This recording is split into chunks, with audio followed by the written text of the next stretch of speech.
Nah, sedikit saya sampaikan CV beliau. Bapak Heri Faza ini lahir di Bengkulu 4 Februari 1962. Kebetulan sama saya Pak Heri Faza. Saya dari Bengkulu, Pak. Sama. Beliau menamatkan pendidikan formal S1 beliau di ITB Bandung, lanjut ke S2 di Teknik Struktur di Sydney, Australia, lanjut S3 di Tsukuba, Jepang. Pengalaman beliau dari tahun 1985 sampai sekarang 2020, beliau menjabat sebagai Direktur Pembangunan Jalan Ditjen Bina Marga PUPR. Mohon izin, saya ada share sedikit. Mungkin saya akan mengawali paparan saya melalui siklus pembangunan infrastruktur supaya dia runut pada akhirnya pada pembangunan jalan atau jembatan. Lanjut Mas, lanjut Mbak. Di slideshow aja Mas. Nah ya, di PUPR ini di slideshow, mohon di slideshow. Oke, di PUPR ini sangat terkenal dengan istilah Sitlakom. Jadi mereka selalu menyebut Sitlakom, ini tataran penyelenggaraan atau pembangunan jalan dan jembatan. Sebenarnya di depan SIT ini ada juga studi-studi seperti FS, AMDAL, dan lain sebagainya. Tapi pada masa dulu sangat terkenal dengan melakukan survei investigasi, kemudian melakukan desain, dan setelah itu dilanjutkan dengan pembebasan lahan. Jadi lahannya dibebaskan setelahnya. Kalau sekarang banyak juga lahannya dibebaskan sebelumnya, jadi kadang-kadang nggak pas juga. Kemudian dilanjutkan pembangunan dan operasi.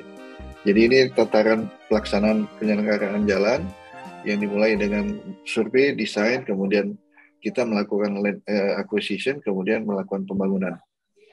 Lanjut. Nah, di dalam survei kita perlu untuk keperluan perencanaan geoteknik infrastruktur. Jadi jalan juga perlu data geoteknik dan khususnya jembatan. Ini diperlukan untuk mengkaji kedalaman terhadap data geologi dan geoteknik, karena geologi juga akan menggiring kita kepada jalan-jalan yang berkeselamatan. Karena banyak juga jalan yang sudah dibangun ini ternyata masuk zona patahan atau sesar, dan bisa kita lihat itu di Sumatera Utara, itu ada di Aik Latong. Itu ternyata sepanjang kurang lebih 43 kilo itu jalan itu bolak-balik melalui jalur sesar Semangko. Awal survei diperlukan ahli topografi untuk memetakan kondisi topografi dan kemudian medan lapangan di mana rencana jalan atau jembatan itu akan dibangun. Diperlukan juga ahli geologi untuk pemetaan kondisi geologi awal untuk menentukan formasi batuan, tanah, kemudian lokasi jalan dan jembatan. Banyak juga tanah-tanah yang ada di Indonesia ini kami menemukan seperti batu, tetapi ternyata batunya kalau dikasih air sedikit atau tersingkap, dia langsung menjadi bubur.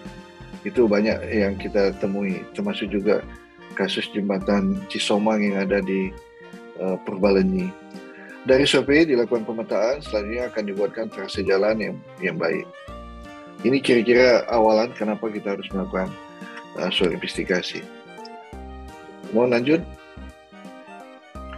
Nah, studi pertama-tama kita menggunakan desk study, tidak ada sampel, kemudian menggunakan data-data terdahulu. Kelihatannya PUPR juga sudah mengumpulkan data-data terdahulu ini, sehingga bisa dimanfaatkan untuk desk study. Jadi kita tidak perlu melakukan pengujian atau melakukan suatu investigasi awalan, karena ini juga sudah disimpan di dalam database. Kemudian penentuan data yang diperlukan, kemudian menentukan total biaya yang diperlukan untuk proses survei. Dilanjutkan dengan preliminary investigation untuk menentukan stratigrafi tanah, kemudian penentuan tebal setiap lapisan tanah, dan selanjutnya dilakukan detail site investigation, penentuan nilai kuantitatif parameter tanah secara rinci, dan menentukan hal-hal yang sifat unik dan membutuhkan penelitian lebih lanjut. Nah, survei investigasi dalam tahapan desk tadi, sebelum melakukan ke lapangan, perencanaan terlebih dahulu melakukan riset dan terhadap data lapangan yang dituju. The study juga ditujukan untuk memberikan gambaran awal bagaimana lokasi kondisi geologis tanah akan ada di lapangan di tempat rencana jalan. Kemudian sumber the study dapat berasal dari perencanaan terdahulu yang tadi saya sampaikan. Ini mulai dikumpulkan dalam sistem informasi yang ada di PUPR. Sebelum, nah ini udah ke belakang jadi.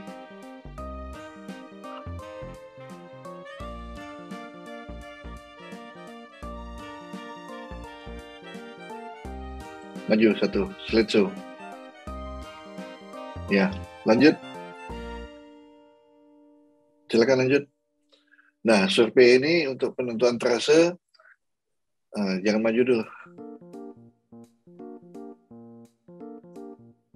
Maju lagi ke depan. Mundur maksud saya. Mundur. Nah, ini. Oke, di sini saja. Jadi, dokumen yang saya buat ini banyak sekali diambil dari SED 8460 tahun 2017. Nah, untuk lereng, biasanya di jalan kebanyakan adalah galian dan timbunan. Pekerjaan utamanya itu biasanya adalah lereng. Nah, di sini ada ketentuan bahwa jumlah titiknya berapa dan apa yang harus kita lakukan. Kemudian untuk jembatan juga di sini kita ada syarat-syaratnya bagaimana kita harus melakukan soal investigasi dan seterusnya. Lanjut. Nah, mengapa ini penting? Ini banyak kasus-kasus ya. Kalau kita gagal menyiapkan fondasi daripada jalan atau jembatan, maka hal-hal demikian ini bisa sangat sering terjadi. Yang paling kiri atas, ini fondasinya, kelihatannya dari dukung fondasinya tidak dipenuhi. Kalau yang di kanan ini, kelihatannya konsep penimbunannya yang salah ya. Dari dukung tiang, lateralnya mungkin juga tidak cukup. Sehingga timbunan yang ada di belakang ini menyebabkan abatmen jembatan itu terdorong. Nah, kasus seperti ini banyak terjadi di Kalimantan dan juga di Riau dan di beberapa tempat yang lainnya. Nah, biasanya ini karena timbunannya ini terlalu tinggi, sementara tiang yang dipilih itu kapasitas bendingnya tidak cukup kuat. Nah, ini sering terjadi sehingga tiangnya patah. Kalau yang di tengah bawah ini adalah kasus Cisomang. Mungkin setelah diresmikan tahun 2004, kemudian masuk masa operasi sekitar tahun 2018 atau 17, ternyata ada penurunan. Nah, di sini ternyata dalam tahap pelaksanaan semuanya memenuhi kriteria, tetapi dalam masa operasi ternyata ada aliran air yang masuk kepada fondasi tiang kita. Dan di sana ternyata lapisan tanahnya sebagian besar clay shell. Yang tadi di awal saya sampaikan tampaknya seperti batu, tetapi survei ini kalau tersingkap dan ada air, dia akan menjadi bubur dan membuat fondasi kita gagal. Di air Latom juga ada seperti ini.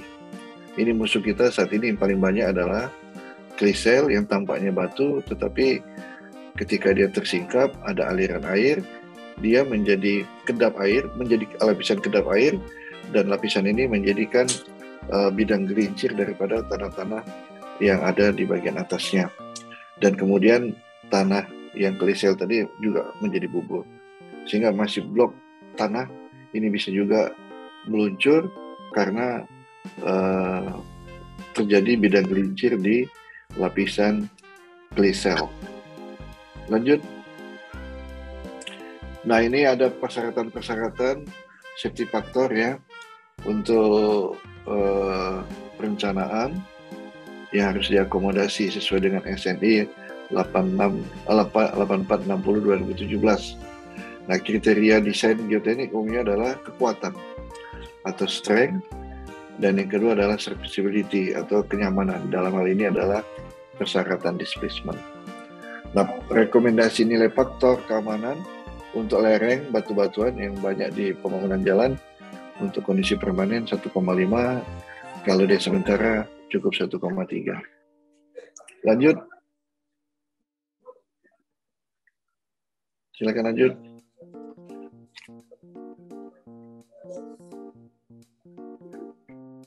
Lanjut. Nah, untuk soil investigasi prosesnya dalam perencanaan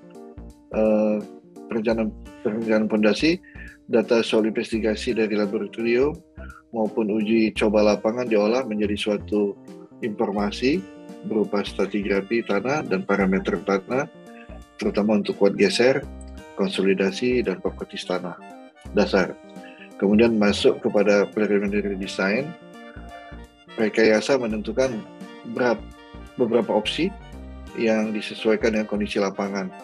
Variabel-variabel untuk fondasi biasanya jenis tiang, panjang tiang, diameter tiang, dan tipe tiang yang akan digunakan. Dan kemudian dilanjutkan dengan melakukan perhitungan penggunaan kriteria perencanaan terkait dengan kapasitas daya dukung dan juga penurunan maksimum yang diizinkan yang tadi saya sampaikan, kekuatan dan kenyamanan. Perhitungan ini dapat dilakukan melalui analisis, metode analitis, dan juga bisa melalui numerik. Keputusannya adalah dipilihnya alternatif terbaik dengan memperhitungkan biaya, metode kerja, dan juga pertimbangan lainnya sesuai dengan kebutuhan.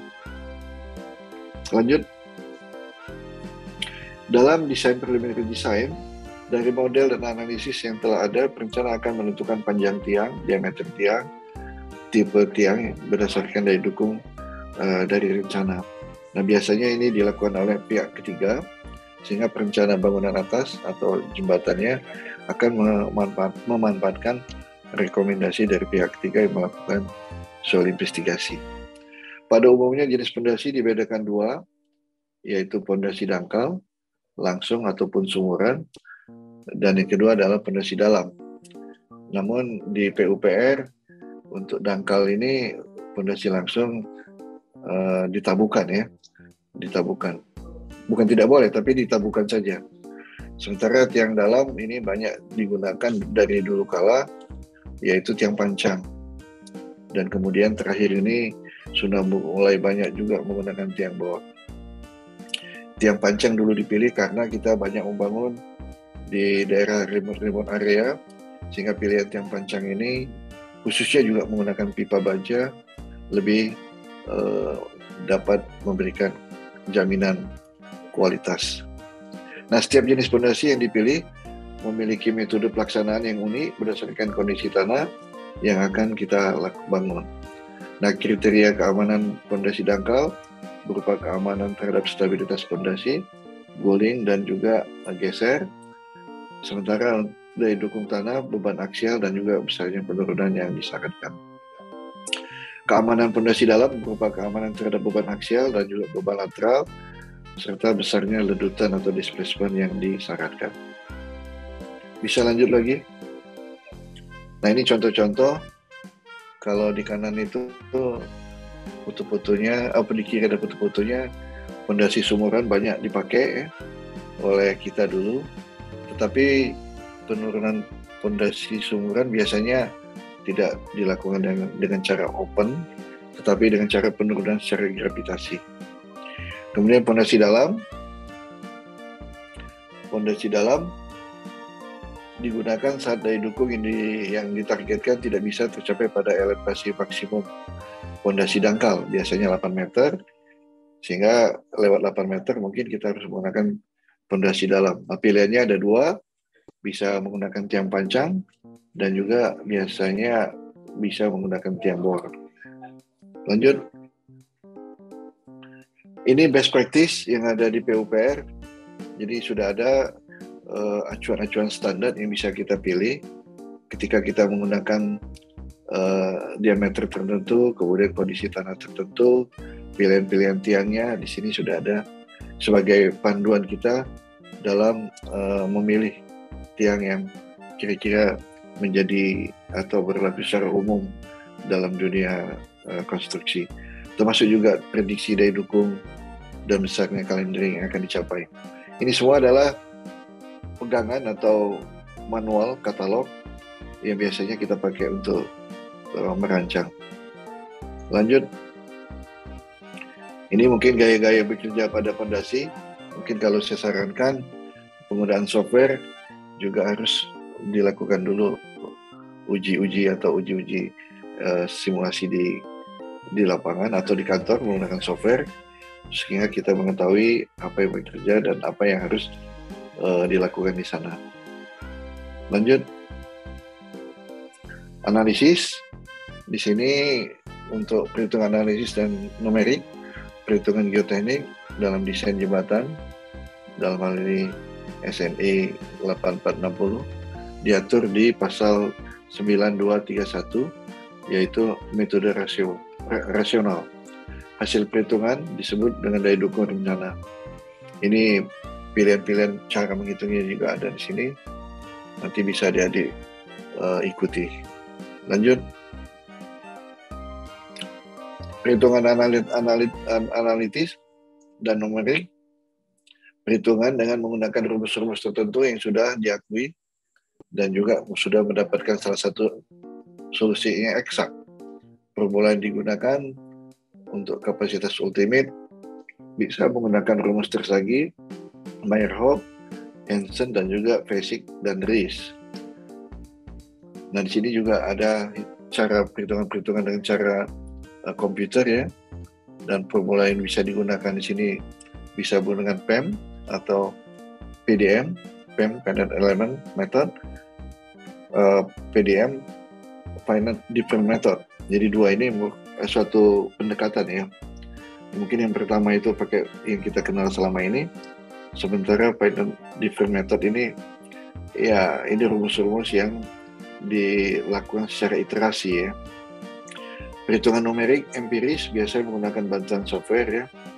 Ini sudah banyak software-software yang bagus yang bisa kita gunakan. Namun untuk penggunanya kita juga harus mencoba membandingkan dengan yang pernah terbangun atau yang pernah kita ketahui. Nah, ini di zaman saya dulu ini software-nya belum ada ini. Dulu kami untuk software ini ya sangat-sangat sederhana sekali ya. Tidak secanggih saat ini sudah ada. Lanjut. Pelaksanaan konstruksi. Mohon ingatkan saya nanti Mas Agung kalau udah lewat. Nah, di sini untuk tiang panjang itu kita harus memilih alat pemancangannya. Nah, di sini kalau dalam flowchart ini yang ada di SNI disebutkan bahwa tiang panjang baja berat hammernya harus 2 kali daripada berat tiang. Kalau untuk beton itu setengah daripada berat tiang ditambah 500 kg. Tetapi sebenarnya ini juga bisa menggunakan aplikasi ya, dengan memasukkan informasi terkait dengan data tanah, informasi stratigrafi tanah. Tapi best practice yang selama ini ada dan sekarang ini menjadi SNI yaitu setengah daripada berat tiang atau 2 kali daripada berat tiang. Nah, dua ini agak beda memang karena tiang baja ini tidak terlalu berat dibandingkan dengan tiang beton ya. Jadi pilihannya ada 2, beton atau baja. Tetapi pemilihan ini tidak memasukkan informasi terkait dengan daya dukung dan informasi stratigrafi daripada tanah di mana tiang ini akan dipasang. Nah, mungkin saran saya bisa juga menggunakan aplikasi atau menggunakan software ya. Software kalau saya tidak salah namanya drivability ya, kemampuan untuk memancang. Karena software ini sudah memasukkan informasi daya dukung yang akan kita capai, stratigrafi tanah, dan juga berat daripada atau properties daripada tiang yang akan kita pancang. Ini mungkin akan lebih baik. Tapi umumnya teman-teman, dan ini ada di dalam spek juga, 2 kali berat tiang atau 50% daripada berat tiang ditambah 500. Dan seterusnya, apabila didapatkan kalendering, maka kita harus melakukan pengujian, yaitu melakukan pengujian 10 pukulan terakhir ya. Mungkin dilakukan 3 kali, dan kalau dia sudah memenuhi persyaratan ini, yaitu 1-3 cm untuk baja, sementara untuk beton 3-5 daripada untuk pondasi beton. Antara beton dan baja ini sebagai gambaran ya, kalau saya tidak lupa, kalau 42 meter beton diameternya 60 cm, itu hampir sama dengan 42 meter pipa baja diameternya 1 meter. Jadi berat sekali kalau pakai pipa, kalau kita menggunakan pipa beton. Oleh karena itu alat pemancangan juga lebih kecil, tidak seperti untuk pipa baja. Apabila tidak ada kalendering yang di sisi kanannya, maka pemancangan di stop. Namun pastikan bahwa hitungan secara geoteknik sudah terpenuhi, bahwa kedalaman yang kita rancang itu adalah kedalaman yang kita sepakati atau melalui perhitungan geoteknik. Nah, untuk memastikannya, maka kita bisa melakukan uji. Nah, dalam hal ini SNI menyarankan untuk melakukan uji PDA, kemudian statik, atau boleh juga statik, kemudian baru PDA. Karena PDA ini kan baru ya. Dulu banyak menggunakan statik, PDA ini mungkin kita mulai pakai sejak tahun 92-an. Dan ini sudah menjadi persyaratan umum untuk pengujian pakai PDA kemudian dilakukan statik. Hal ini beralasan karena statik ini kita harus menyiapkan counterweight yang cukup besar sebanding atau 2 kali daripada daya dukung tiang yang kita rencanakan. Sementara dengan PDA, dengan peralatan komputer, dengan drop hammer yang ada atau tiang pancang, alat pemancang yang ada, kita bisa melakukan pengujian. Ini bagus ya. Kemudian setelah itu kita bandingkan dengan kriteria keberterimaan daripada fondasi. Lanjut. Nah, ini tipe-tipenya. Jadi kalau pakai drop hammer nanti ada penjelasan di sini bahwa minimum 2 ton, kemudian beratnya tadi saya sudah sampaikan, kemudian tinggi jatuh juga tidak boleh melampaui 2,5 karena bisa membuat tiang-tiang kita mengalami tegangan tarik. Walaupun dalam faktanya sepertinya tidak mungkin terjadi tegangan tarik ya, karena sesuatu dimasukkan ke dalam tanah mestinya akan mengalami tekan. Tapi secara analisis, secara gelombang kita bisa membuktikan bahwa akan bisa terjadi tarik. Lanjut, juga drop hammer, diesel hammer yang sering kita lihat persyaratannya sama, tinggi jatuhnya. Lanjut, ini mungkin yang banyak digunakan setelah di Indonesia saat ini. Lanjut, hydraulic hammer. Ini bagus sekali, digunakan untuk tanah kohesi maupun non kohesi, untuk tiang pancang beton maupun baja. Lanjut, ini juga ada satu lagi, pernah juga kami membangun fondasi jembatan menggunakan alat ini. Namun ketika kita mau melakukan simulasi eksperimental sedikit terkait dengan kalendering, kelihatannya alat ini belum bisa ya, belum bisa dilakukan ya, karena selama ini kan kita ketahui daya dukungnya melalui kalendering ya. Ketika kita mau simulasikan apakah sudah benar pada posisinya, kita beri waktu untuk ditahan. Ketika gayanya sudah mencapai target, ternyata pihak penyedia jasa agak keberatan terkait dengan seal-seal yang ada di dalam alat tekan ini. Maka salah satu solusi setelah dimasukkan ke dalam tanah, diinstalasi, kita lanjut lagi dengan PDA test.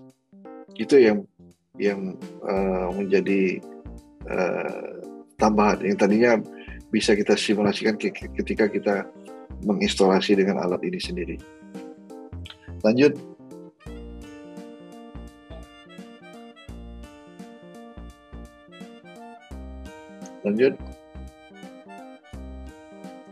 Nah, ini untuk bore pile. Ya, selama ini kalau saya sampaikan, bore pile ini jarang kita gunakan untuk jembatan tadi karena pembangunan kita banyak di remote area, sehingga pimpinan kita dulu menyarankan dengan tiang pancang dan juga dengan pipa baja, bahkan disuplai dari Jakarta. Kenapa? Karena kualitas yang kita inginkan. Kalau kita pancang, kalau dia kependekan, maka bisa dipotong. Kalau dia kepanjangan, kalau kepanjangan bisa kita potong, kalau kependekan bisa kita sambung, kalau pipa baja. Dan diinstalasi, dibawa dari stok juga tidak akan perlu adanya handling tertentu. Namun perkembangan pembangunan, dan kita juga sudah mengarah pembangunan masuk ke dalam kota, mulai banyak isu-isu terkait dengan retak dan lain sebagainya. Dan sejak tahun 2000 mungkin ya, kita sudah banyak memulai penggunaan bore pile. Salah satunya adalah Pasopati ya. Pasopati itu menggunakan bore pile secara teknis dan biaya memang lebih murah daripada tiang pancang ya. Karena apa? Saya pernah banding-bandingkan, biayanya jauh sekali dibandingkan dengan tiang pancang. Namun bore pile ini kalau kita tidak hati-hati menyebabkan kotoran ya. Dan kalau pelaksanaan kurang baik, daya dukungnya juga kita tidak dapat langsung setelah kita melakukan instalasi bor. Sementara tiang pancang, pada akhir daripada proses pemancangan, kita sudah dapat daya dukung. Berapa daya dukung tiang? Sementara dengan bor ini, kita harus melakukan pengujian lebih lanjut, paling cepat mungkin 7 hari, kalau kita menggunakan beton setting time yang pas. Kalau tidak, maka kita harus menunggu sampai 28 hari. Apa yang terjadi kalau kualitas pembuatan bornya tidak baik? Dan itu kita lakukan atau kita ketahui setelah 28 hari. Kemudian pelaksananya juga bermacam-macam. Kasus di Suramadu, pemilihan alat yang tidak tepat, banyak yang terjadi longsor, dan akhirnya kita juga tidak percaya dengan kualitas. Nah, di sana di dalam gambar tersebutkan ada auger, ada reverse circulation drilling. Nah, dua ini bertolak belakang. Kalau yang auger, maka dia akan masuk, kemudian diangkat keluar. Nah, ketika dia ada air di dalamnya, muka air yang cukup tinggi, auger ini bisa menyebabkan kerontokan-kerontokan di dinding-dinding daripada calon bor kita. Sementara reverse ini bisa mengebor dengan transport material yang ada di bawah melalui pipa-pipa yang ada di bagian tengahnya. Nah, di Suramadu, karena di sana muka airnya cukup tinggi dan di laut, teman-teman ada yang menggunakan auger dan ada juga yang menggunakan RCD. Nah, ternyata RCD yang banyak suksesnya, pakai auger banyak yang gagal.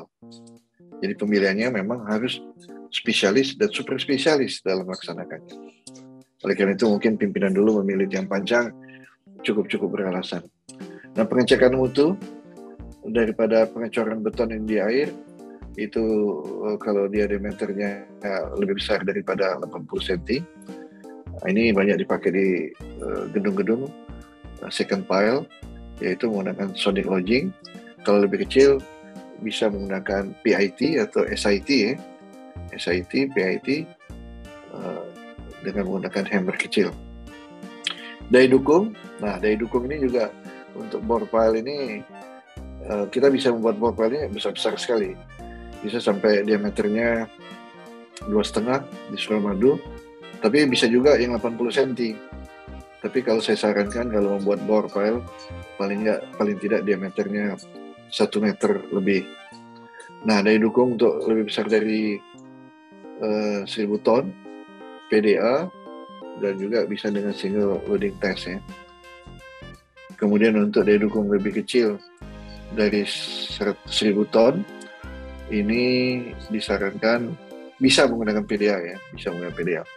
Sarannya PDA mungkin konsep single gelombang wave, single dimension wave itu yang perlu kita terapkan.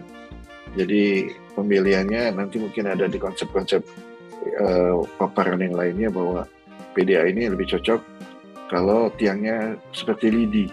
Jadi ada perbandingan antara diameter terhadap panjang ya. Kalau dia panjang 40 kali D, mungkin PDA ini lebih appropriate. Untuk tiang-tiang yang cukup besar, PDA juga tidak mungkin juga kita aplikasikan. Mungkin ada tes-tes yang lain nanti akan dijelaskan di sini. Lanjut. Bore pile tadi saya sampaikan bahwa kita mendapatkan daya dukung setelah kita melakukan instalasi dan pengecoran sudah setting ya, paling cepat mungkin 7 hari. Ini alat-alatnya. Lanjut. Ini yang pakai RCD, jadi airnya disuppортkan, kemudian ditekan, kemudian material dari bawah ditransportasikan ke atas sehingga tidak ada gelembung-gelembung atau water hammer daripada instalasi atau pemasukan daripada auger ataupun bucket ke dalam lubang-lubang bor. Ini cocok mungkin untuk tanah-tanah yang lepas. Lanjut. Nah, ini cara pemasangannya, cara instalasinya. Bor bisa kita bayangkan bahwa mengebor di dalam air, mengecor di dalam air perlu satu keteknikan khusus ya. Mungkin ini harus kita pelajari dan juga harus menerapkan teknologi sehingga kita mendapatkan mutu yang kita inginkan. Jadi tidak mudah. Lanjut. Keberterimaan, mungkin ini sudah hampir selesai. Di sini keberterimaannya. Lagi, Pak. Baik, terima kasih. Kita ada spesifikasi sebagai persyaratan keberterimaan. Yang disyaratkan di sini mutu, petunjuk pelaksana secara rinci termasuk alat dan percobaan dan metode pelaksanaan, metode pengendalian mutu untuk mencapai mutu yang disyaratkan, dan tata cara pengukuran atau pembayaran juga dijelaskan di dalam spesifikasi Bina Marga. Jadi ada cara membayar dan juga cara mengukur daripada hasil daripada keberterimaan. Jadi ada satu kesepakatan ya. Nanti kalau nanti ada di mengecor bor, maka volume bornya itu, volume betonnya itu bukannya sebanyak-banyaknya dia masuk, tapi dibayarnya tidak dalam bentuk volumenya, tetapi dalam bentuk panjangnya. Oleh karena itu harus hati-hati nanti kalau baca spesifikasi keberterimaan pekerjaan. Lanjut. Ini untuk pengujian-pengujian. Kalau tadi tiang pancang, tadi kita sebut-sebut ada calendering atau tidak ada calendering. Kalau tidak ada calendering, maka kita stopkan kepada panjang rencana. Tapi kalau ada calendering sudah tercapai, maka kita stop di sana. Kemudian kita melakukan pengujian ya. Pengujian menentukan berapa besarnya displacement atau penurunan untuk 10 pukulan terakhir. Dan banyak rumus di sini bisa dipakai, mungkin sudah dikenalkan. Dan teman-teman memang sangat senang ketika pada akhir pemancangan kita sudah punya keyakinan daya dukung tiang kita berapa. Itu adalah tiang panjang. Lanjut. Nah, ini juga ada rumus yang lain ya. Macam-macam rumus ini. Ya kalau kita sandingkan mungkin ada 600 kalau nggak salah rumusnya. Nah, kita bisa pilih mana paling pas. Tapi saran saya pilih yang banyak dipakai. Kemudian jangan satu, pilih banyak-banyak. Kemudian tentukan yang mana yang paling pas. Safety factor juga yang terkait dengan rumus-rumus ini juga ada yang 3, ada yang sampai 6. Jadi memang ini bukanlah hal yang paling pas ya. Tetapi PDA mungkin akan lebih menutupi kekurangan daripada pengujian menentukan daya dukung daripada tiang pancang pada akhir daripada pemancangan. PDA sendiri sebenarnya kan belum kita kenal kan, baru-baru tahun 2000, tahun 90-an sebenarnya. Sebelumnya ini kita pakai untuk menentukan daya dukung tiang. Lanjut. Nah, ini kesulitannya mungkin ya, karena kita harus menentukan jejak ya, rekam jejak daripada pemancangan terakhir ya. Nah, ini kadang-kadang sulit. Kenapa? Karena kita mencoret-coret ini masih menggunakan kertas grafik. Saya belum ketemu teknologi yang baru ya, bagaimana kita mengamati penurunan tiang lebih akurat. Karena apa? Karena dengan teknik yang ada seperti ini, kita menempelkan kertas grafik, di tiang pancang, kemudian ada spidol atau pena yang berdiri di sampingnya.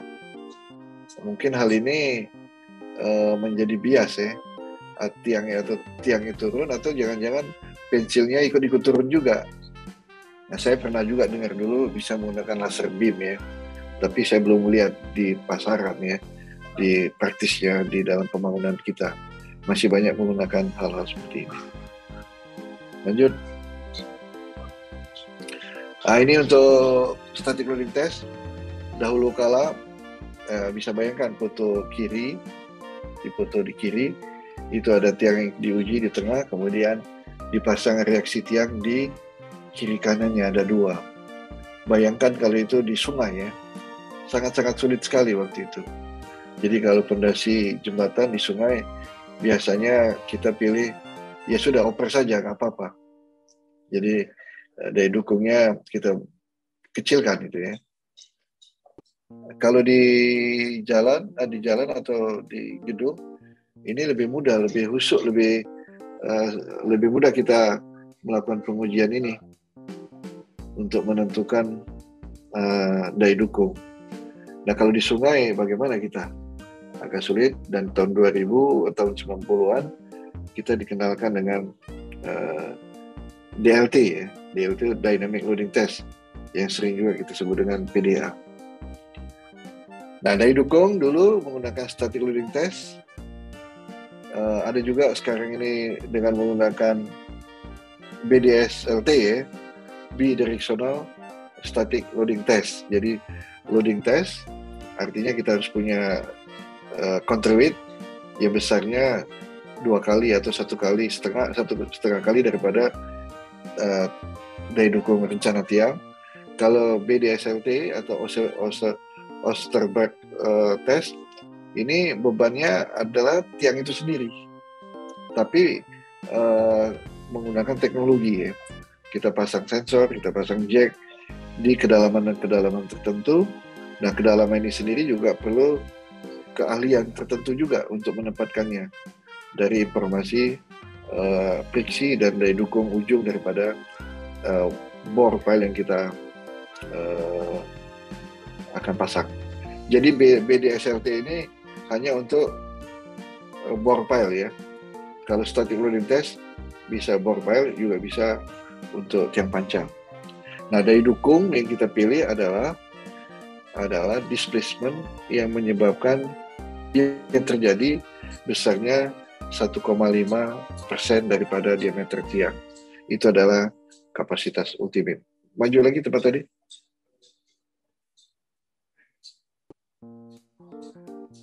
Enter. Nah, ini.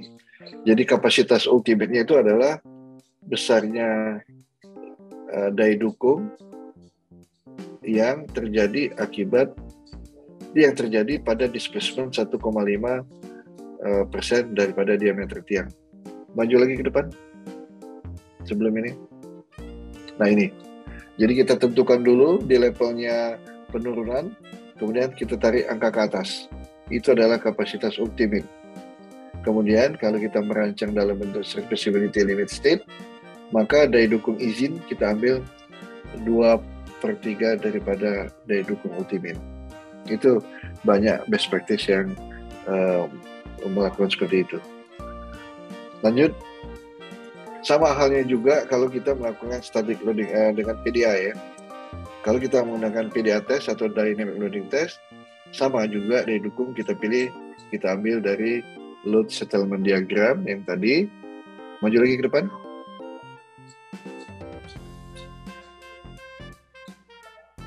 Maju lagi ke depan. Nah, ini dari grafik seperti ini. Jadi PDA test ataupun dynamic loading test, cari grafik seperti ini juga. Kemudian tentukan besarnya lendutan. Kemudian tarik ke kanan ke kurva load settlement diagramnya. Kemudian naikkan ke atas, itu daya dukung ultimate.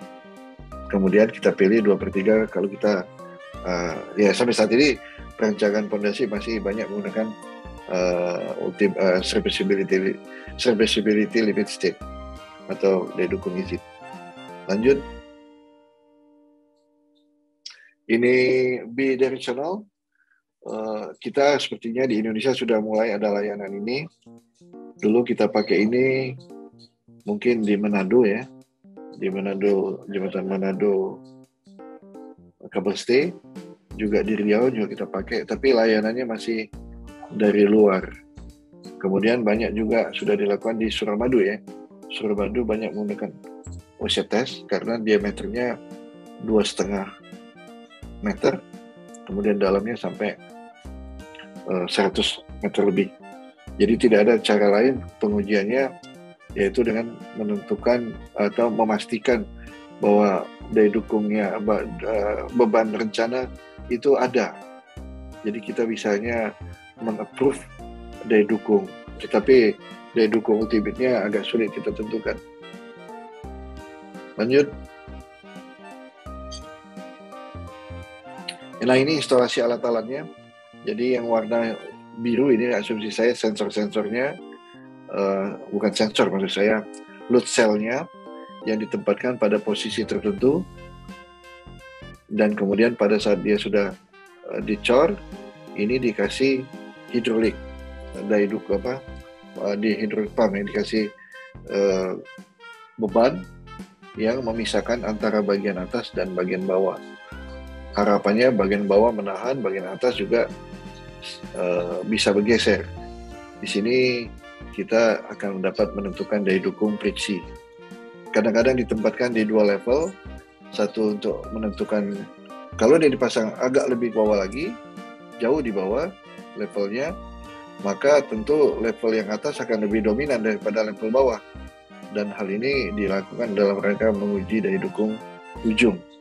Kemudian kalau kita pasang di level lebih tinggi sedikit, tentu akan berimbang. Harapannya daya dukung ujung lebih dominan daripada friksi bagian atasnya, sehingga akan kita mendapatkan daya dukung friksi pada sensor atau load cell yang ditempatkan di level kedua. Di situ ada pipa-pipa yang warnanya putih, itu mungkin dipakai untuk konsep-konsep grouting kalau nanti daya dukung ujung atau samping kurang memenuhi.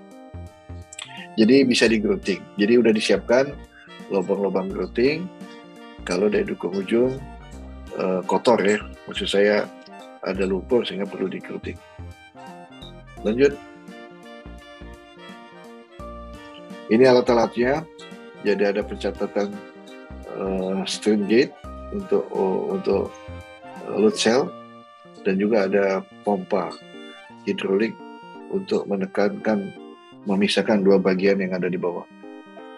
Ada jack di bawah itu yang nantinya akan tersimpan di dalam tanah. Lanjut.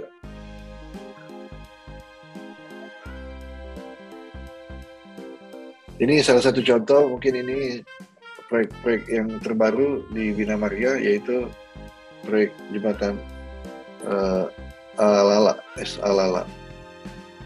Daya dukungnya sampai 1.758 ton. Ini ada di sana nih, gaya ini adalah gaya itu ada di sana secara statik. Lanjut.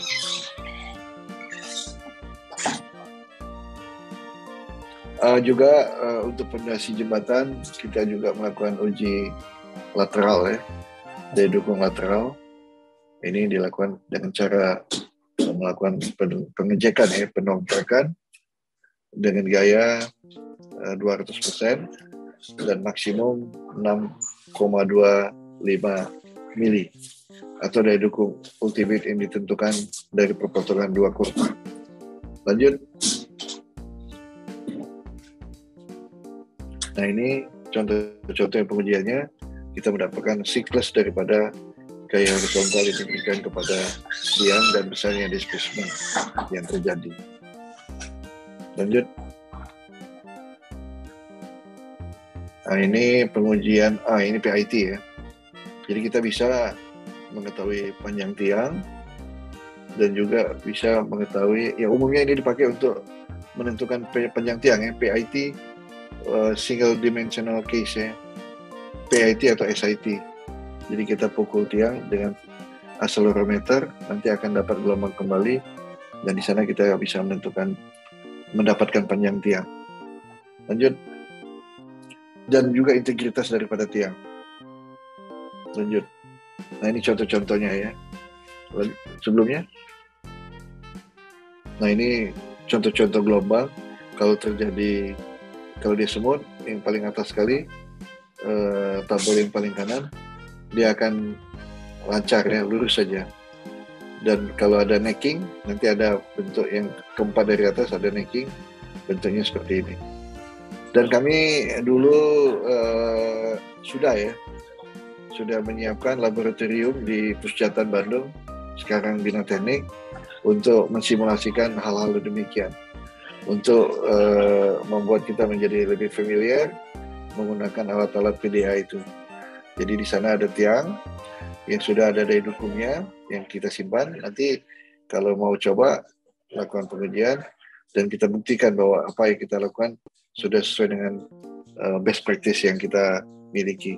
Ini ada di lab, ada di Bandung. Lanjut.